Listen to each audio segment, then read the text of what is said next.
Welcome to the Power of Your Mind podcast. I'm Victoria Gallagher, your host. Have you been attempting to use law of attraction or hypnosis to attract financial abundance, a soulmate, or career success? Would you like to be happy, motivated, and successful? Have better health, enjoy more fulfilling relationships, overcome struggle, and gain mastery over your life? Then join me on this amazing self-help podcast where you'll unleash the power of your mind. I'll be sharing 20 years of wisdom and techniques of hypnotherapy, law of attraction, visualization, meditation, personal growth, positive affirmations, and other effective methods to help you tap into the great power which resides in your mind and become the best version of yourself.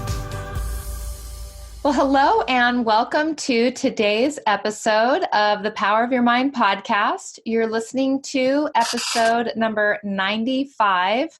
I'm Victoria Gallagher, Law of Attraction coach and #1 best-selling author of Practical Law of Attraction, Align Yourself with the Manifesting Conditions and Successfully Attract Your Desires. I'm also a clinical hypnotherapist, founder of HipTalk.com and HypnoCloud apps. So be sure to stop by HipTalk.com, sign up for your free self-hypnosis video training course. And for our listeners who found us through Power of Your Mind podcast, you can get 35% off your first order of hypnosis downloads when you apply the code podcast to your shopping cart.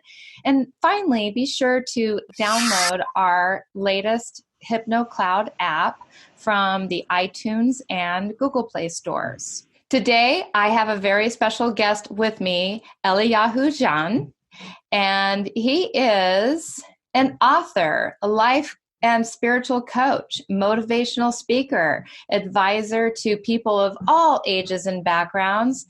Eliyahu empowers people to be the best version of themselves, create stronger relationships, achieve career success, and create healthier lifestyles by developing a spiritual connection.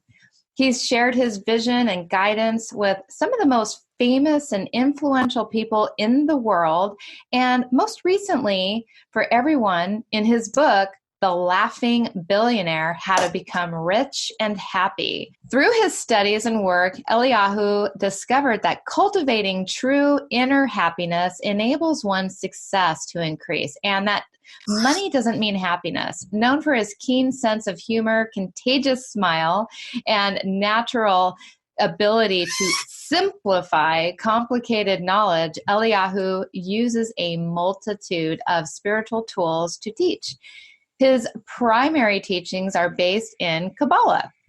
His lectures on one-on-one coaching sessions, seminars, and soul readings have taken him around the world. Eliyahu's uniqueness is found in his talent to translate profound spiritual wisdom into practical advice that empowers people to live their happiest and most fulfilled existence.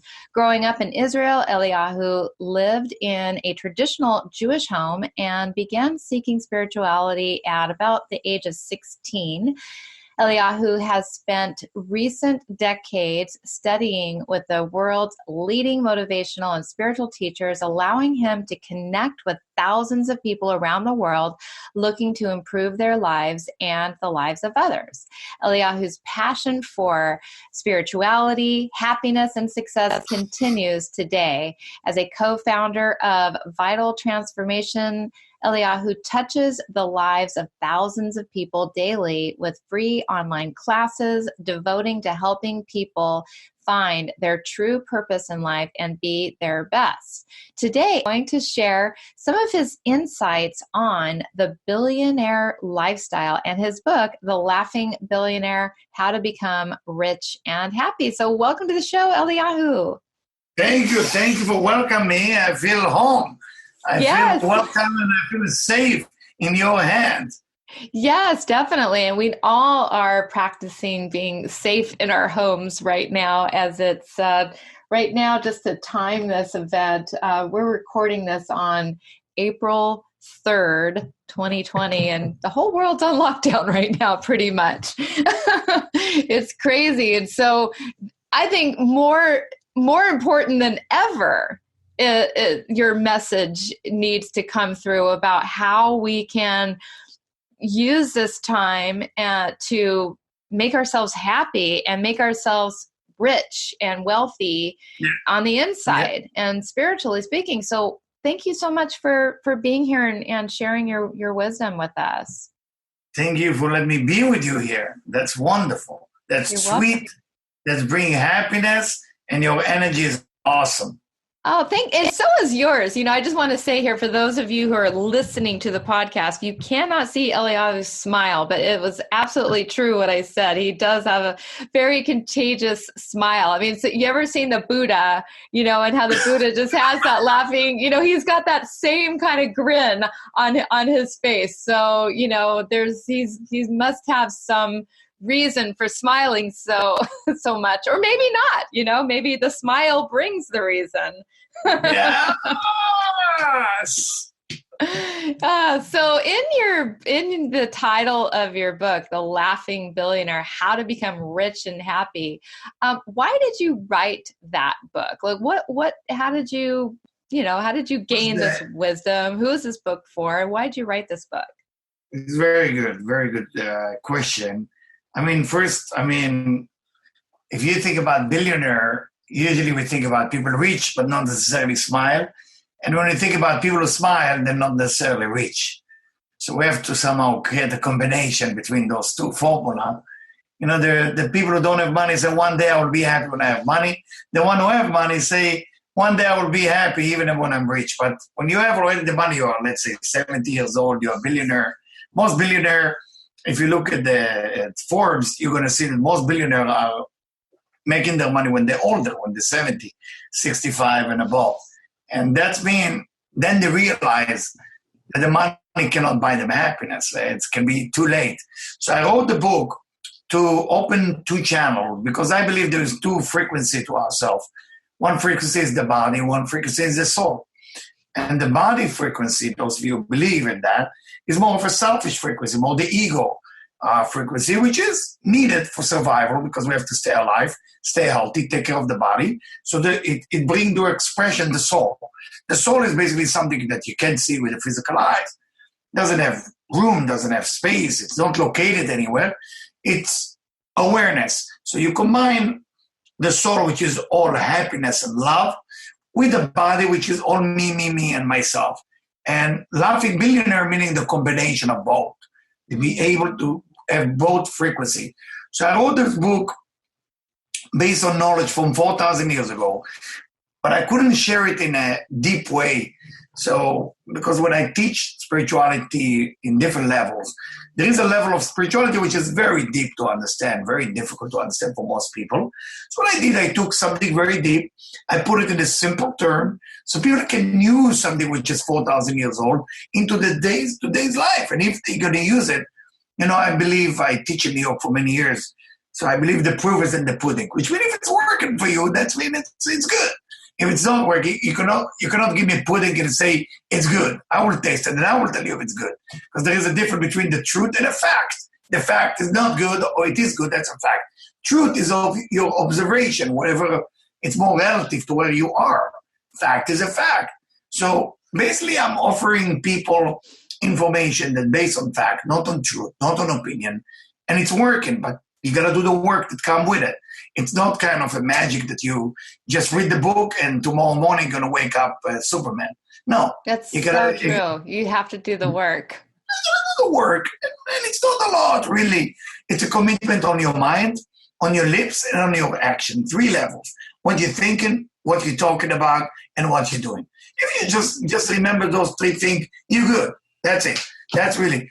And if you think it's too complicated to make your life better, you're on the wrong highway. Because to change your life is the easiest thing to do. Everything is easy. If you think it's not easy, you're already driving on the wrong direction. Mm-hmm. Everything in spirituality is easy. Sometimes being presented by the wrong people, they make it look like, ooh, it's very difficult, very hard. Nothing is a big deal. When you make a decision, it's no longer a big deal. Right. And so it starts with that, making that decision. Of course. Yeah. That's the decision. Yeah. So what are the, so what exactly is the work here? So, you say, that you have to be thinking about it. You have to be taking act, you have to be physically experiencing it, and you need to be, what was the third? It's basically mind, speech, and action. Mind, speech, and action. Those are the three levels of the existence of humanity. So what is the mind? So and does it start with the mind, or are they all basically at the same place? Excellent question. Yeah. The lowest level is the action, of course. Okay. Now the action can belong to creativity or to reflex, depends on the individual. If it's a reflex, that means it will belong to the animal kingdom. Some human beings are still in the animal kingdom frequency, meaning they just have reflex. They don't have choices. So we want to climb in the action level from reflex to creativity, or if you want in more psychological language, from reactive to creative. You have to change yourself from reactive to creative. Mm-hmm. Then come the speech. What are you talking about? Why you say what you say? What was your purpose here at all? I mean, what was the whole conversation about? Do you tell a joke to look like a clown and people will love you because you needed some approval? Or you tell a joke to make people happy? What are you doing it?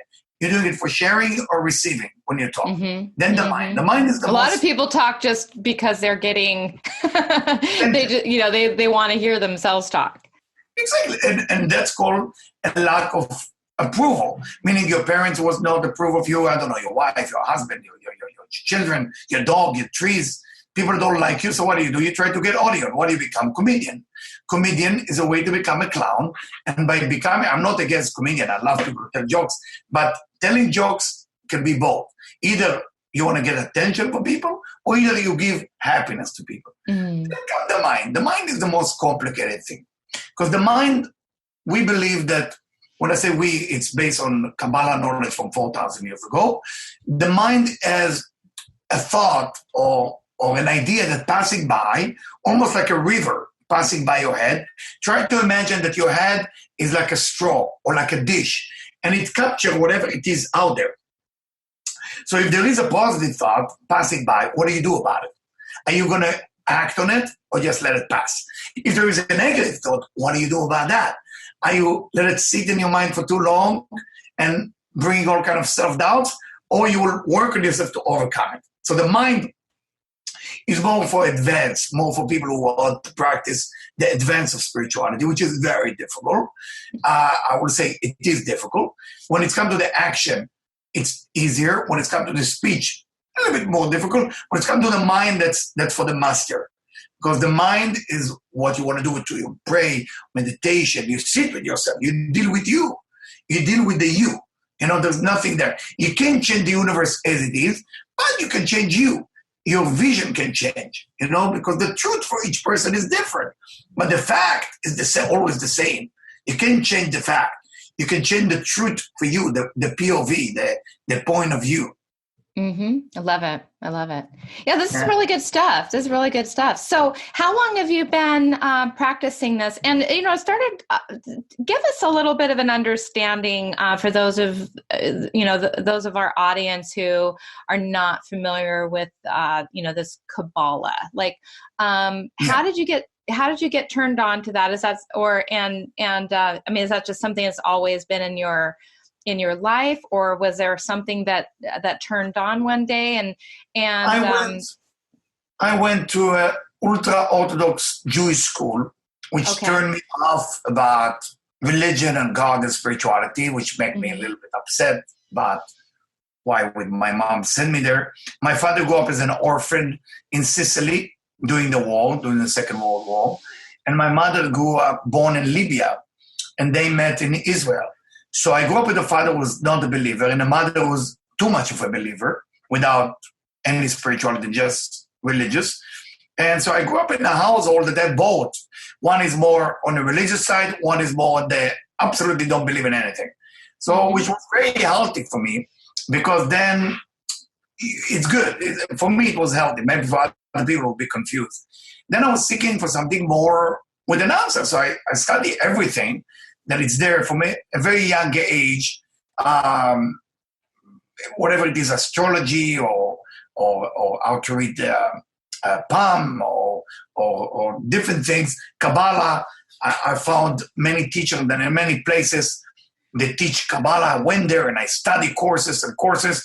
But a lot of time, when you meet people who become guide of spirituality or guide of guru, stuff like that, there is ego involved, of course. There is ego because you're the master, you are this. And I didn't like it. So what I did, I took a lot of this information and I said, I think it's time to share it with humanity, that everybody will be a leader, everybody will be a guru, everybody will be a teacher. That's my mission, to teach people to open their own place. And I help many spiritual leaders in their own path when they come to see me, how to upgrade their place to become more successful in all means. And it's beautiful. So that's how I become it. I mean, it can be influence of my mom, my grandfather, who was dealing with mystical power. So I believe that you have to be chosen from above, but you also have to choose something. You need both. So I happened to be wasn't in a great neighborhood where I grew up. It was actually a terrible neighborhood, but that was hold me at home to study. So whatever happened in our life, the wrong people I met actually shaped me well. The people who fool me or the people who mislead me were absolutely the most important people. I have a lot of great things happen to me, but also not so great things that happen to me. People who take advantage of me in a very bad way. I needed them because they teach me what not to do, which is also an important lesson, Yes. Yeah. We learn from both positive and negative influences that we have. I learned a lot from the negative influences that I had in my life. And so I can definitely, you learn kind of what you want to get away from, what you want to not do. And, but then, you also do kind of, you also need the positive influences that show you what to do. My biggest lesson with negative people was to realize that I'm a human pleaser. I like to please everybody. Mm-hmm. And that was something like an addiction that I have to overcome, to stop saying yes. The first day I say no was very difficult for me. It was a very emotional day, or to be able to say no to somebody was the most painful thing I ever did. But after I say no, it's almost like I broke out of addiction. Like I was free. I was actually saying no to a person who keep abusing me and keep telling me that's the way you have to do it. And I said, I'm not doing it anymore. And I was scared. But then I was free. I don't know if you understand that feeling. It's like very different. Think that most people, wouldn't you say most people have that innate need? And maybe I'm not calling it right by saying it innate, but I think most people have that need to please other people and not say no. I think saying no, not knowing how to say no, gets people in more problems than almost anything else, if you really think about it, right? Yes.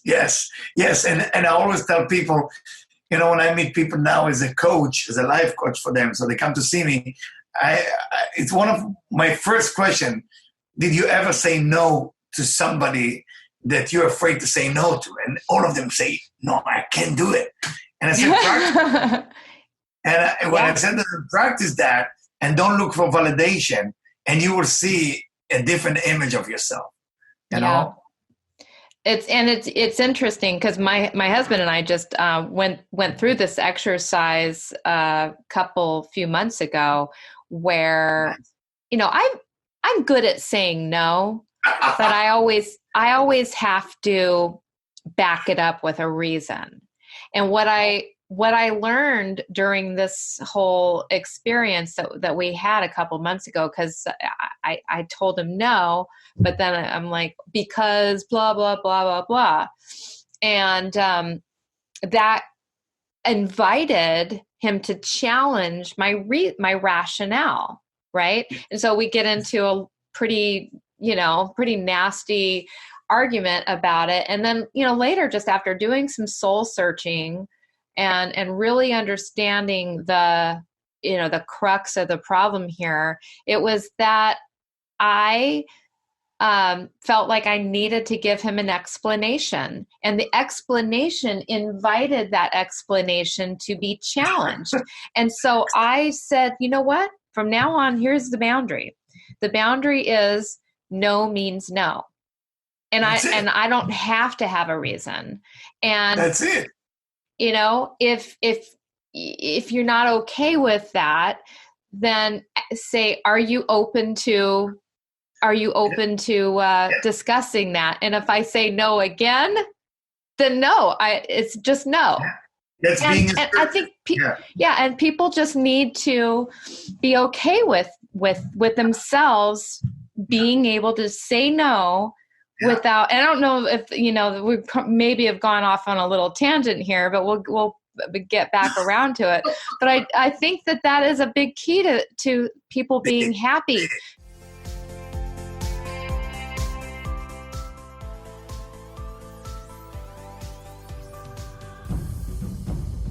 If you find value in this personal growth related material, I strongly recommend that you sign up for your $1 trial to my Personal Growth Club. Just head on over to personalgrowthclub.com and get a whole month of premium Personal Growth Club video training materials, meditations. You also get 6 free hypnosis sessions that are valued at over $174, all for this trial of just $1. Even if you cancel, you can keep the 6 hypnosis sessions. That's my gift to you, and that's how confident I am that you are going to love Personal Growth Club. Go to personalgrowthclub.com and start your $1 1-month trial today.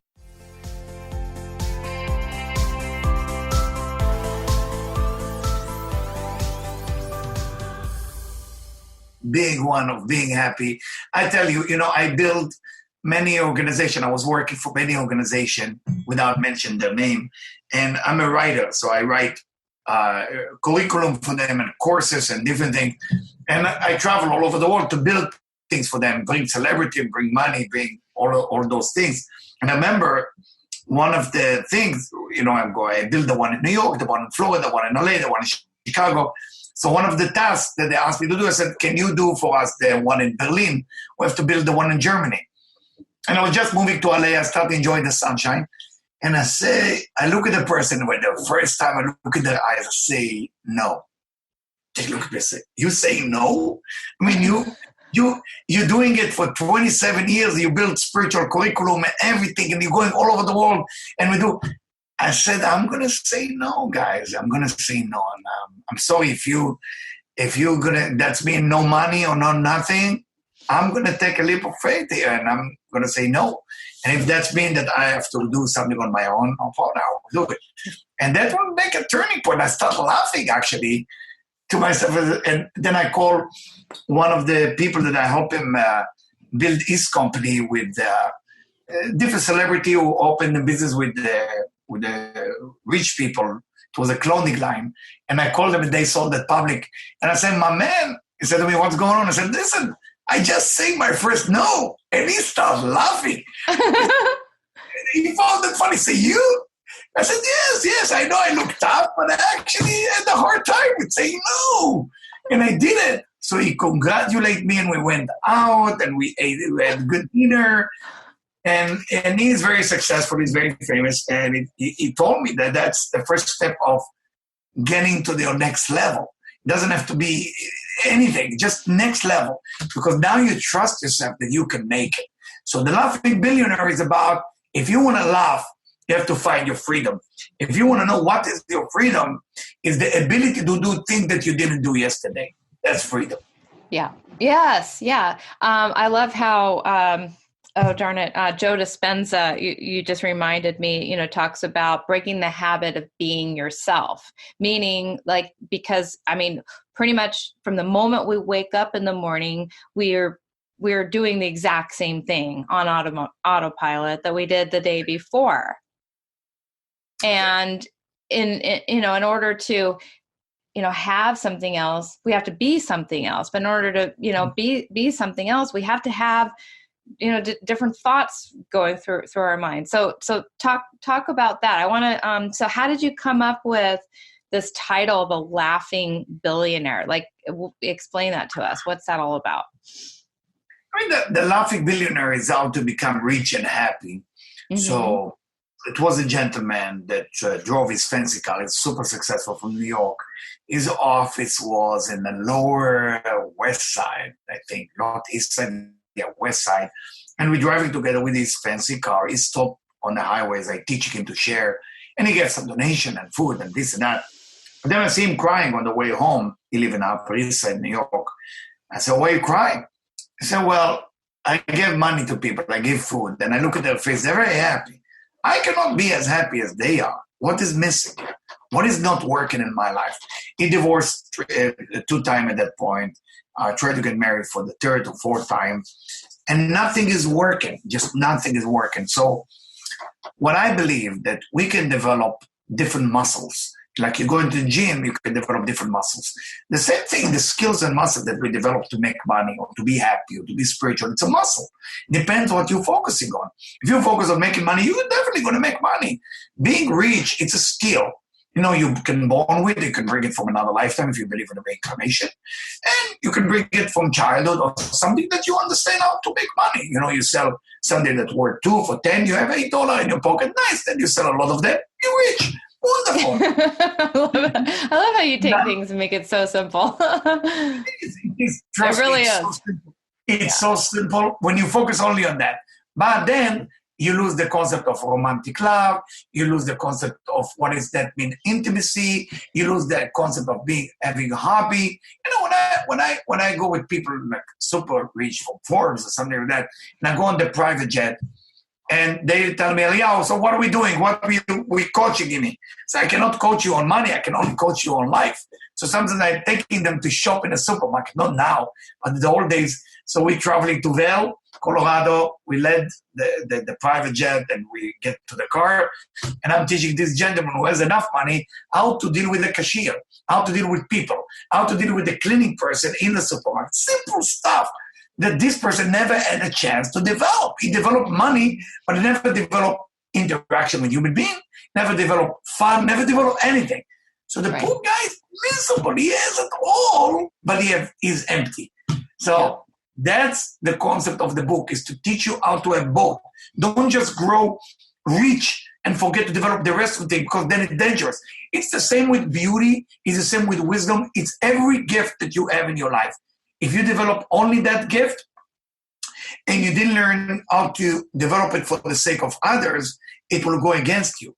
For that reason, if I was teaching in a model agency in New York, beautiful women, unbelievable, they're all amazing, but they're depressed. How come? I never understood. Why would they be depressed? And when I talk to them and they talk to me, say, we worry because we just gained 2 pounds. Say, 2 pounds? I get like 20 pounds. You get 2 pounds and you're depressed. What is with you? So I can't eat. I can't do this. I don't know. And the idea is the beauty is something that the universe gave you. Money also. Skills also. Wisdom also. What do you use it for? Are you using it to manipulate or are you use it to give? If you use it to manipulate, you're not going to end up happy with that gift. If you use it to share and help, you're going to end up happy. That's a word of everything. Yeah, it makes so much sense. I mean, that's exactly, we're already abundant beings. We just haven't tapped into, or if you are feeling like you're not rich, it's because you haven't tapped into that. And we all have a right to ultimately, have everything. But like you're saying, we have to, we have to work on our own happiness and our own skill set and our own, our own being. Yeah. But in the same token, if the person doesn't have a desire to be famous or to be rich, I look at it also as a problem. And usually people come to talk to me and say to me, I don't want to make too much money this year. My answer to them will be, why are you so selfish? And they're shocked. They would mean, like, I love it. I got to hear this. Only selfish people think that small. Because if you're not selfish, you would say, I need about $5 billion to achieve all my goals to make a difference in the world. But people who are just thinking about making the $100,000 a year just to make themselves safe, who are you thinking about besides yourself? Just yourself. That's why you think so small. So that's when in my lectures, when my talk, I always say, if you're thinking too small, you are the most selfish person I ever met. And people usually who come with a Catholic or Jewish background get shocked. Because, in Catholic, there is the gluttony, the concept of not being greedy. And in Judaism, you have the Jewish guilt. You're not supposed to be rich. You're not allowed to be rich. The Bible not allowed it. But then I prove it to them. I go to the Bible and I go person by person by person to see how much money they have. All of those famous people in the Bible were rich. Who came up with the idea that the spiritual person has to be with a tear in their pants and poor people? Who came up with that idea? Who came up with that? Religious leaders. Because they want to tell us that the people who follow spirituality have to be poor. All the money has to go to the religion. Not true. A spiritual person is supposed to be rich as well. And if you don't have enough money, you got to check what is wrong with you. Money is abundance that comes from above. It's a language. It's a frequency that comes. It's like if your tree, I work as a farmer for 5 years. If the trees don't bring you apples or oranges, you got to look inside. What am I not doing correctly? Is it the land? Is it water? Is it sunshine? Is it something is missing here? My life is supposed to be abundance of money, of happiness, of fun, of everything. And if I don't have it, I'm going to look inside. What is wrong? If I put my glasses on, right? If I put my glasses on, things look better. But it doesn't mean that things around me are not better. It's my eyes not working. And for that reason, I got to fix something. Then it looks perfect. So there is something internally. That's spirituality. Religion will tell you, fix it out. Spirituality will say, fix it in. And then everything will change. Oh, I've just really, really aligned with everything that is coming through right now. This is really, really, I'm just eating it up. I can't wait to read your book, and I can't wait for my listeners to get your book, because this is good stuff. And I'm watching your two book in the back. Beautiful.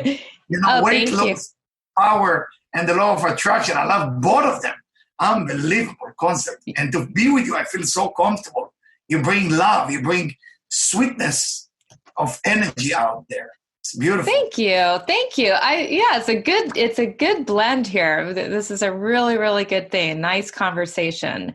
And so thank you so much. So I want to ask you, so in your decades of experience as a life coach and spiritual advisor, what are the keys to happiness?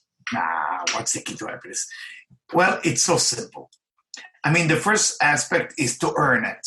Whatever you have need to be earned. If you stole it or you cheat the system or whatever you do, you're not going to enjoy the product. The product that we enjoy the most is not getting the product, is earning the product. Earning your wisdom, earning your beauty, earning your money, earning. Earning is not necessarily by hard work. Earning is by understanding that I need to earn it. It's not mine. The second aspect of happiness is sharing. You have to find a way to share. You share your time, you share your money, you share your love. 3 levels of sharing. Every person has to share money. Money doesn't have to be just money. It can be food, can be clothing, shoes, whatever it is. You got to share. Then time, which is volunteering. Then love. Love can be as a compliment, but mean it. Don't try to take advantage of somebody. When you give a compliment, really, you have to feel like energy is leaving your heart and is going to them, and nothing is coming back to you. So that's sharing. And the third thing, which is whenever you're facing a certain bumps in the road of not being happy, look inside for who in your life you couldn't forgive. You got to find out. Maybe there is people in your life that you can't forgive yet, because forgiving is something that people don't do often because they believe that you shouldn't forgive for somebody who hurt you. But the truth of the matter is, if you can't forgive somebody who hurt you, they're still in your life. They still conquered your brain, and then you're stuck. So people who hurt me, and I have a list of a lot of people who hurt my soul, my body, everything, they were wonderful for me to achieve independency. I need them. It's almost like a butterfly stuck in a cocoon. And the butterfly struggle. If I'm going to take a scissor and cut the butterfly out, the butterfly will not be able to fly basically because it couldn't develop the wings. We need those people who cause us some struggle so we can fly better as a butterfly. We need those people. Those people are needed. Well, yeah, we need those experiences to grow as a person, as a spiritual being. I believe, I don't know if you believe, that, we came here to grow and to learn and to experience, and really how can we experience only good things if we don't have the bad things as a measure, some kind of gauge to measure that against. Mm-hmm, mm-hmm. I look at the negative thing as positive and the positive as positive. Mm-hmm. They just wrap differently, meaning where our people are really changing.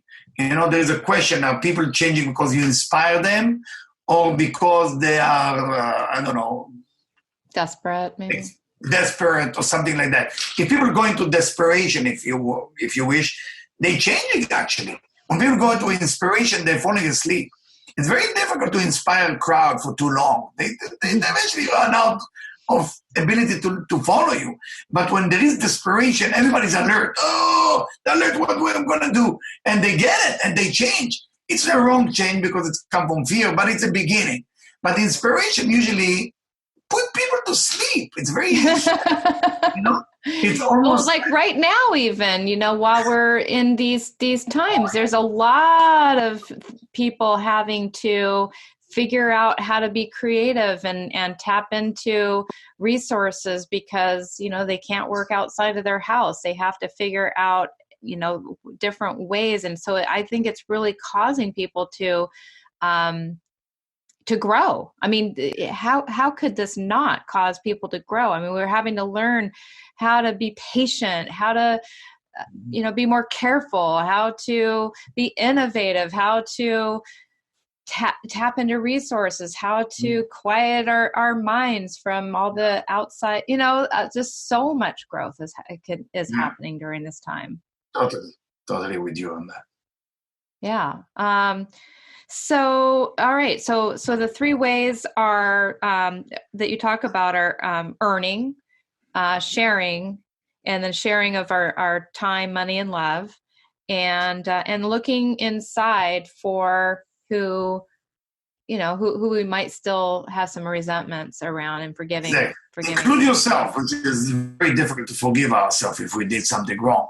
If a person did already something wrong and they know it and nobody else know it, you gotta forgive yourself in one condition, that you're not gonna do it again.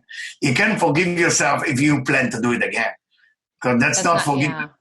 Yeah. That's not true forgiveness, right? It's just like letting yourself off the hook. Exactly. Wow, these are some really great nuggets here. So, all right. So let's go in a little deeper. So, is there one more important than the other, happiness or wealth? If you had to prioritize, make one more important than the other, which? It's very difficult to be rich and happy. Meaning, people who have money or fame get confused with happiness. Why? Because what happened, the people that start to surrounding you start to become fake. Because people are there for your fame or for your money. They're not there for you. So it's very difficult. So when I was teaching that a celebrity or famous people and money, the people that surrounding them were not real. In a way, when I was way younger than now, many years ago, a lot of celebrities use me as a almost MRI machine. That's what they used to call me. And just walking into the room and read people you energy. See right into them, right? Then tell them if this is going to work and where is it going to go. And sometimes they disagree with me. Then I get the phone call 3 years later and they say, Eliyahu, you were right. What I'm going to do now? I was angry with you when you told me don't marry this guy. And now it's a disaster. And then I go back into the life and I start helping them step by step what to do about it. And some of them change, some of them don't, because it's very difficult. It's very addictive when you have people who love you for your money or for your look or for your fame. It's very difficult to let go, because then what are you made from? You have nothing else to offer. It's like those people who are traveling, very wealthy and everything's perfect in their life. And they mean, I don't know why my kids and my wife only want my money. So I look at them, and people don't know how honest I am. I don't mind to lose a client just to be honest. It's very important for me, honesty. And I said to them, do you have anything else to offer besides money? And they get shocked. Say, Eliyahu. Say, do you have anything else to offer besides money? And they look, no. So, okay, so they want your money. When you have something else to offer, maybe they're going to want that. The same with beauty, the same with wisdom, the same with everything. It's for all of us. If I only can offer wisdom, then people come to see me just for my wisdom. They don't want to come to see me for me. It's a normal thing. But for a person to be happy is to understand you're born with some gift, and you're born with some ability to achieve another gift. Be happy about it. Celebrate. You're now home. People are staying at home. Reinvent your business. You got to come up with new idea. You cannot sit and say, I'm going to wait for this thing to be over, and then I'm going to come strong with some new bagel. No. You got to do it now. You got to plant the seeds now. Yes, and it's got to be new you, not new bagel. How is the new you going to look like in June 1st? June 1st, when all this will go away, then you wake up and you say, okay, who am I? Same person? Then don't expect great result. Because from astrological point of view, we're going through a lot of change now. And this universe will not be the same in July. Not going to be the same. So people who didn't change, it will be very difficult for them to cope. And it's not just money, not just happiness, it's everything. Relationship, unfortunately, I can tell you the future will fall apart. A lot of things will fall apart because whatever is fake is start to go into the garbage. Whatever is real come to the surface. And when I say real, I'm saying things that you're supposed to connect with. So if we are with the wrong people, wrong marriage, wrong business partner, wrong thing, we don't have the guts to leave. We don't have the guts to make a change. It's the hardest thing to do. But I always tell people, don't worry. Don't be afraid of the change. Be afraid of not changing. That's what you should be afraid of. Mm-hmm. You got to change. You got to change because the universe don't stay the same. So right now, the whole frequency is changing. And a full moon is coming next Wednesday. This Wednesday, a full moon. It's very intense full moon for people who believe in it. The energy will be so powerful. So I always tell people, this Wednesday is once in a lifetime it will happen. Whatever happened this Wednesday night. Sit at home. Don't get out of the house. But the energy, the vibration is so strong. Sit, meditate. What does it take? Just sit between 8 p.m. till midnight. If you can sit with no TV between 8 p.m. till midnight and meditate, you come after that to me and tell me if you didn't see a change right away the next 3 days. Because there is energy available for us that's coming down. Take advantage of it. Why not? Take advantage. It's available. So I love it. I love it. I'm going to take advantage of it for sure. Please. For sure. Yes. Please, Victoria, take advantage of it.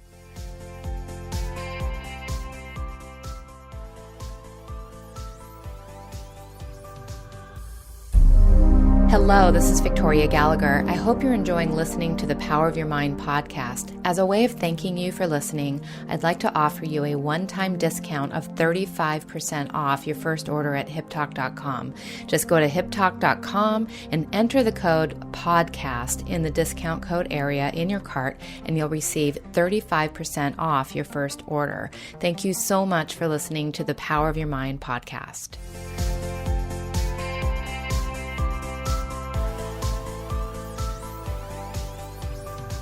So, well, tell me, I am curious, and of course, you're welcome to say no. But you've mentioned you've mentioned several times that you work with a lot of celebrities, and I want to just ask you. Well, number one, are you allowed to? I don't know what my team allowed me or not. My team are not here, but if you mention their name, I will say yes.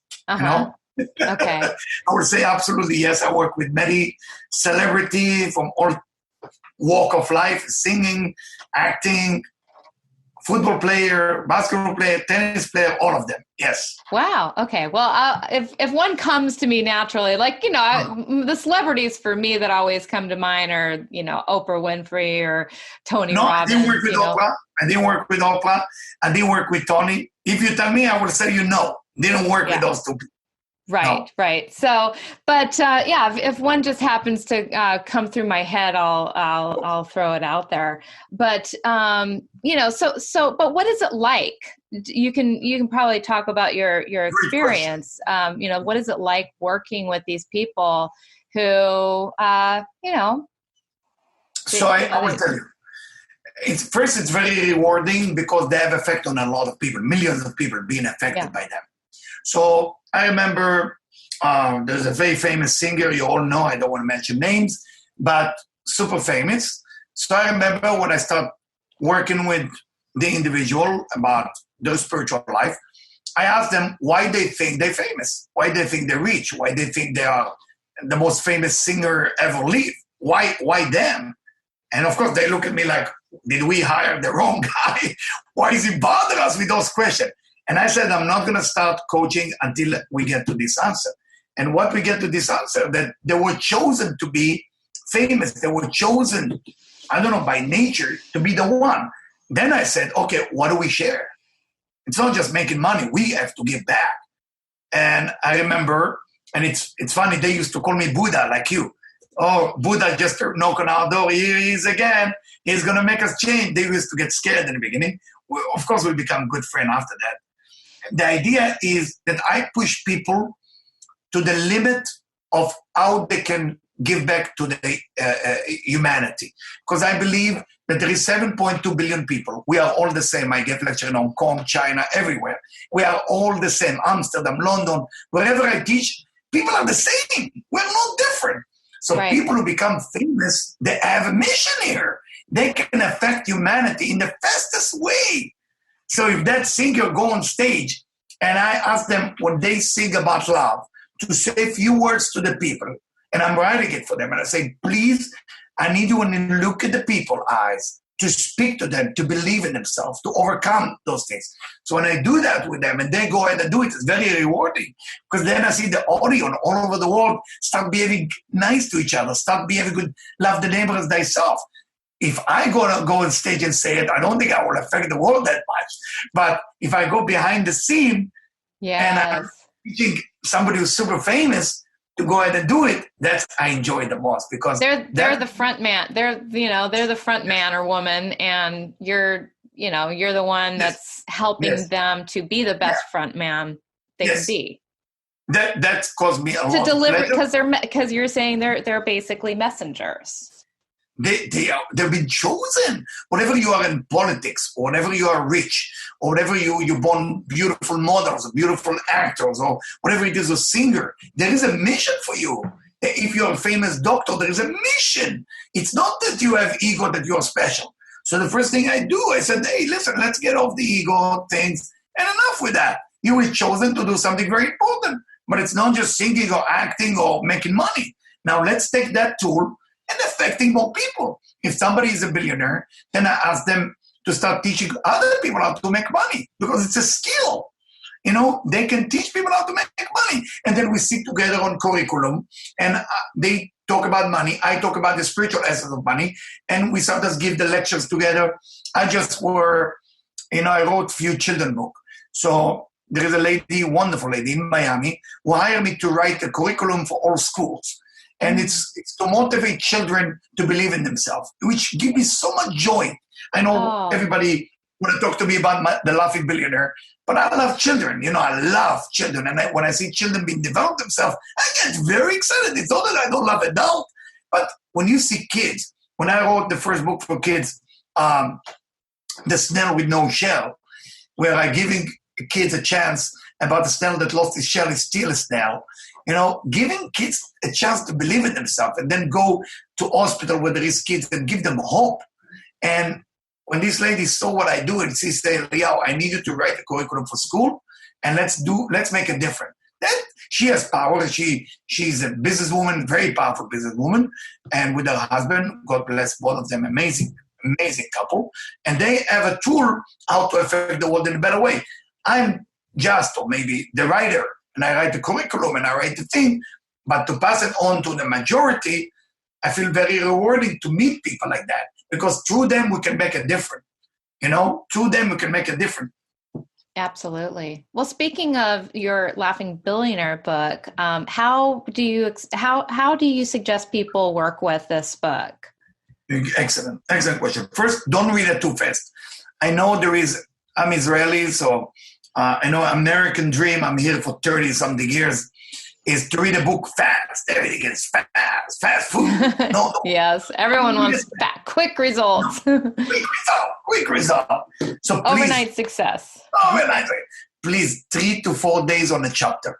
The chapters are short, they're not long, but I need you to take your time.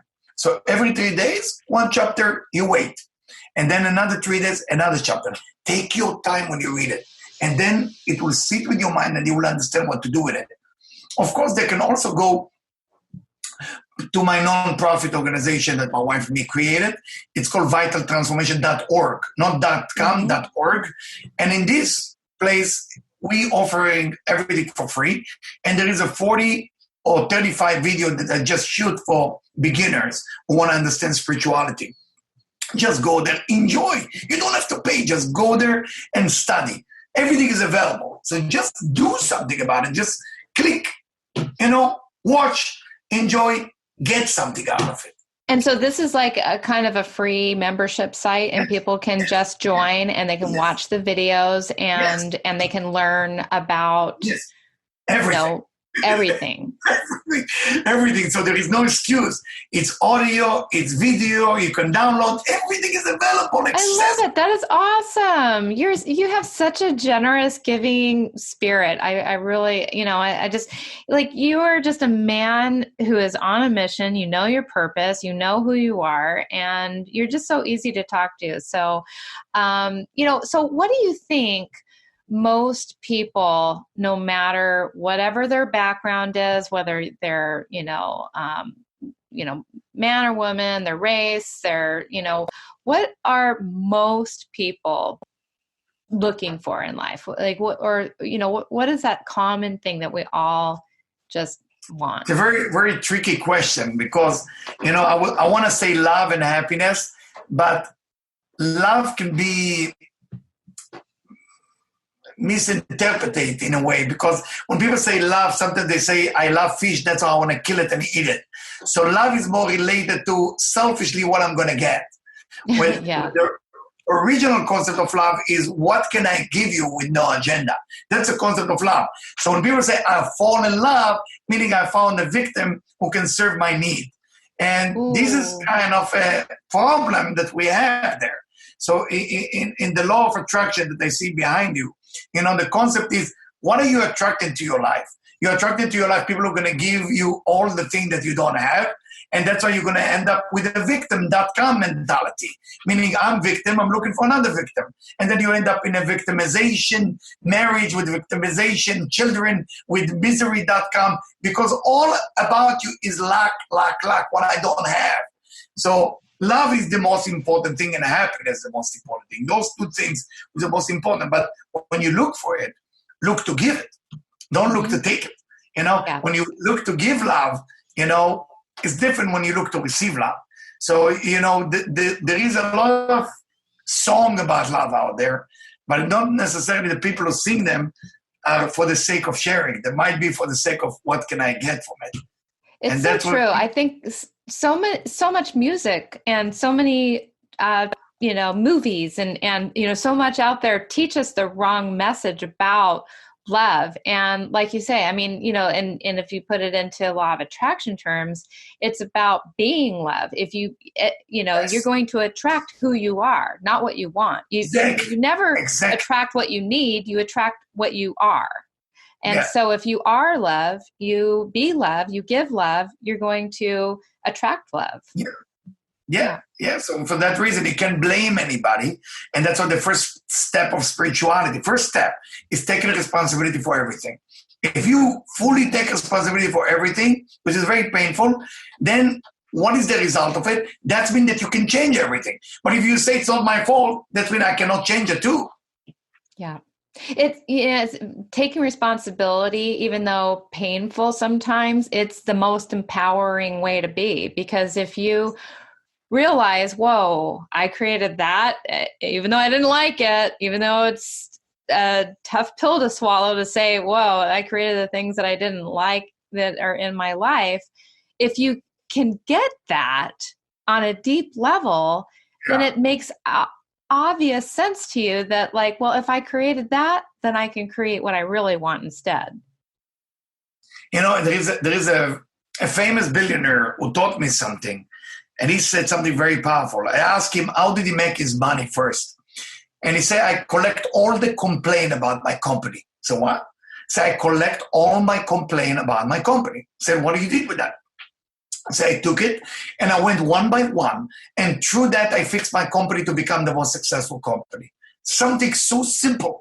So I learned something from that about spirituality. If you go ahead to people who close to you, especially now, and tell them, please make a list of the things that you think I need to change. But don't get inside, don't get angry. And when you take that list and you read it, this is what people think of you. Whatever you agree with it or not, that's what they think. You want to get better in the eyes of people, at least? This is what's wrong. If something repeats itself more than one time, maybe it might be onto something. Yeah. Yeah. Somebody tells, or you hear something from 5 different people. It's like, what's the common denominator here? That's very insightful. So tell me a little bit more about your vital transformation. Vital transformation. What are you building with your personal brand and vital transformation? Oh, wonderful. Vital transformation, basically, it's a spiritual organization, non-profit spiritual organization that whenever this disease will go away, we get people together and we study together, we meditate together, and we also train people to be able to teach on their own. Meaning, my group of people, normally this is supposed to be the time of Passover soon, so people have strong meditation of what to do. It's not like the Passover historical event. There is Passover in a high frequency, which means when you meditate to get out of Egypt, not Egypt of then, Egypt of now, your addiction, your anger, whatever it is. So all my students follow me, calling me and say, you know what, it's almost like you're preparing us for this time. Because I always tell my students, you cannot just follow me, you have to be a leader.